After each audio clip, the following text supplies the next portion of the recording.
La historia de Luka Modric no comienza en un estadio, no comienza con trofeos y con fama, comienza en una guerra. Quizá por eso su historia es una de las más inspiradoras que ha visto el fútbol mundial, porque antes de convertirse en leyenda del Real Madrid, antes de ganar el Balón de Oro, antes de jugar finales de Copa del Mundo, un niño refugiado que corría detrás de una pelota mientras su país ya nació. Luka Modric nació el 9 de septiembre de 1985 en Zadar, cuando era apenas un niño. Estuvo la guerra de independencia de Croacia. Las explosiones, el miedo, la incertidumbre se volvieron parte de la vida cotidiana. Un día ocurrió una tragedia que marcaría para siempre a su familia. Su abuelo, también llamado Luka, fue asesinado durante el conflicto. La familia tuvo que abandonar su hogar. De la noche a la mañana se convirtieron en desplazados por la guerra. Mientras otros niños jugaban tranquilamente en parques y escuelas, Luka vivía junto a muchas familias refugiadas en hoteles improvisados. No había lujos, no había estabilidad, no había certeza sobre el futuro, pero había algo que nunca desapareció: una pelota.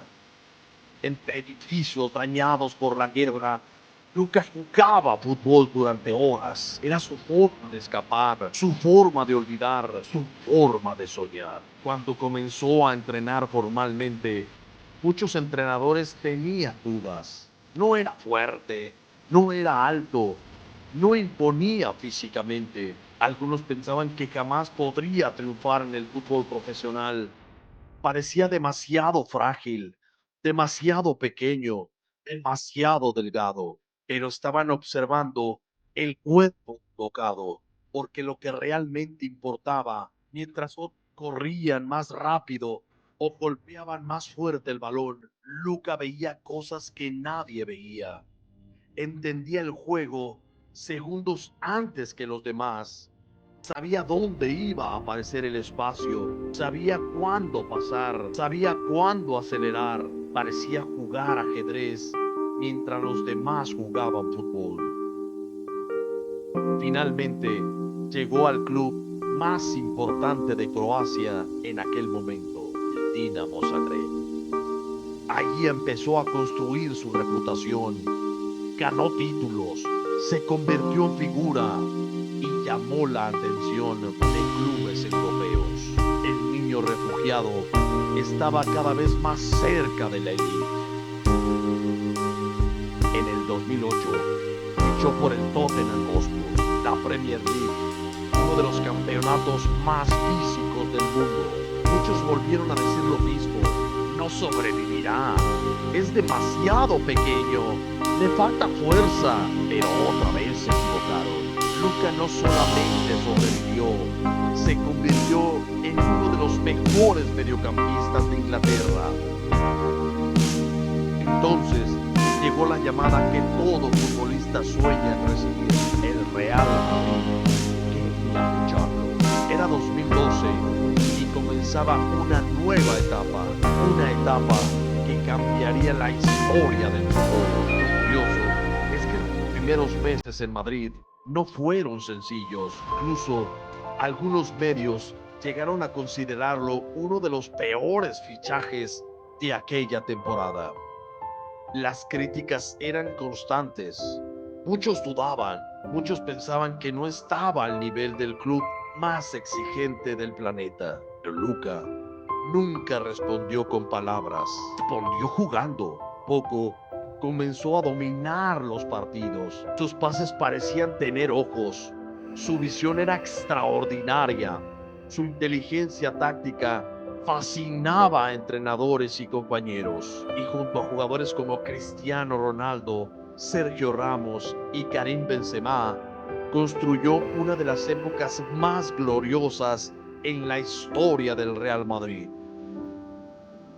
Llegaron los títulos, una Champions League, luego otra y otra más. El Real Madrid dominó Europa y Luka Modric era el cerebro del equipo, el hombre que marcaba el ritmo, el jugador que hacía funcionar a toda la maquinaria. Mientras otros aparecían en las portadas por los goles, él controlaba los partidos desde las sombras. Entonces llegó 2018, la Copa del Mundo de Rusia. Croacia tenía apenas unos 4 millones de habitantes. Muy pocos creían que pudiera competir contra las grandes potencias, pero Luka tenía otros planes. Partido tras partido, lideró a su selección, corrió, asistió, defendió, atacó, inspiró a todo un país y llevó a Croacia hasta la final de la Copa del Mundo, algo que parecía imposible. Para los croatas, Modric representaba mucho más que fútbol, representaba resistencia, representaba esperanza, representaba a una generación que había vivido la guerra y se había levantado. Cuando Croacia llegó a la final contra Francia, millones de personas sintieron que estaban viviendo un sueño. Aunque perdieron la final, el mundo quedó maravillado. Ese mismo año ocurrió algo histórico. Durante más de una década, el Balón de Oro había sido dominado por Cristiano Ronaldo y Lionel Messi. Parecía imposible romper ese dominio, pero Luka Modric lo consiguió. Ganó el Balón de Oro del 2018. El niño refugiado, el niño que muchos consideraban demasiado pequeño, el niño que sobrevivió a la guerra, se convirtió oficialmente en el mejor futbolista del mundo. Lo que hace especial a Modric no son solamente los trofeos, son las circunstancias, porque cuando todo parecía estar en su contra, siguió adelante. Cuando perdió su hogar, siguió adelante. Cuando dudaron de él por su físico, siguió adelante. Cuando lo criticaron en Madrid, siguió adelante.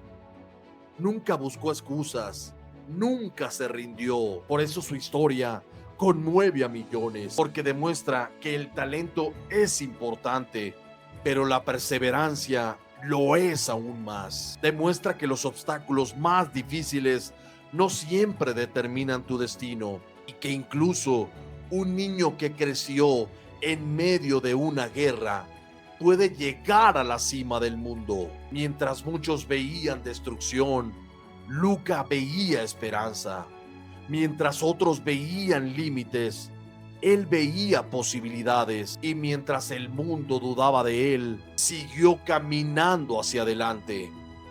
Por eso, cuando alguien dice que las circunstancias son demasiado difíciles para cumplir un sueño, la historia de Luka Modric responde con fuerza, porque un niño refugiado, sin ventajas, sin privilegios y con todo en contra, terminó levantando la Champions League, llevando a su país a una final del mundo y conquistando el Balón de Oro. Y demostró que los sueños más grandes pueden nacer en los lugares más oscuros. Ese niño se llamaba Luka Modric.